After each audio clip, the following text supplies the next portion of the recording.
Get your free copy of the complete tutorial at www.teachucomp.com/free.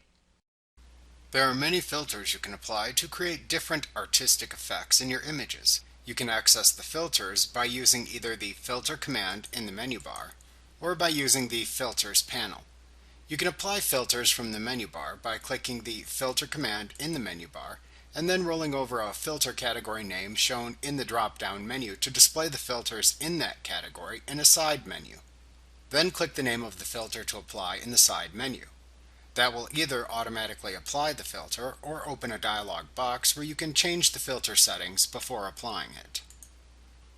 To apply filters by using the Filters panel, select Window, Filters from the menu bar, or if you are using the basic workspace, simply click the Filters button in the lower right corner of the taskbar. You can then use the drop-down that appears at the top of the Filters panel to select different filter categories. After selecting a filter category, the filters within that category appear in the area below the drop-down. Click a filter to apply the filter directly to the selected layer. If the layer contains vector graphics, Elements offers to rasterize the layer before it applies the filters. You can click OK in the message box that appears if this is the case to rasterize the layer and then apply the style. The settings of the selected filter will then appear below the selected filter. You can change the available settings, which vary based on the selected filter, to change the filter's appearance. The changes appear in the image as they are set. To finalize the settings you have applied, click the green Commit Filter Effect button. Alternatively, you can click the red Cancel Filter Effect button to cancel the filter.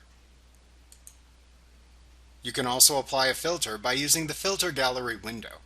To open the Filter Gallery window, select Filter, Filter Gallery from the menu bar. You can adjust the preview of the selected layer by using the controls in the bottom of the leftmost pane. The Filter Gallery lets you apply some of the available filters independently or in layered combinations. You can click an effect category name shown as folders in the middle pane to reveal the individual filter effects within that category.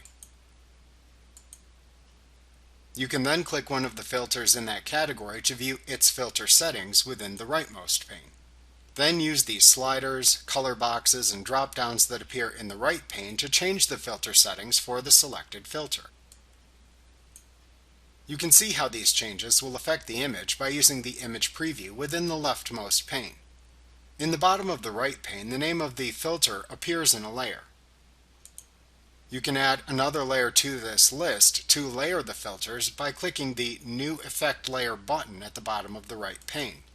This will add another layer that you can click to select. Then you can click another filter effect in the middle pane to apply the selected filter to the layer. Just as with your regular layers, you can click and drag the layers above or below other filter effect layers to change the overall effect produced. You can also delete an effect layer by clicking it to select it, and then clicking the Delete Effect Layer button at the bottom of the rightmost pane. When you are finished, click the OK button at the top of the rightmost pane to apply the filters, or click the Cancel button to close the Filter Gallery window and not apply any changes.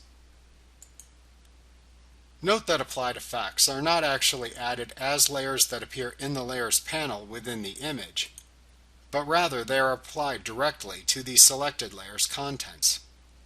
Also, many filters are not applied through the Filter Gallery window.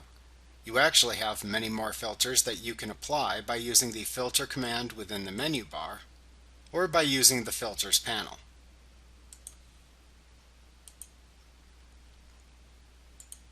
Before applying any filters, make sure that you do have the correct layer selected in the Layers panel. However, if you make a mistake after applying a filter, just remember that you can use the History panel or the Undo command to reverse your mistakes. Like what you see? Pick up your free copy of the complete tutorial at www.teachucomp.com/free.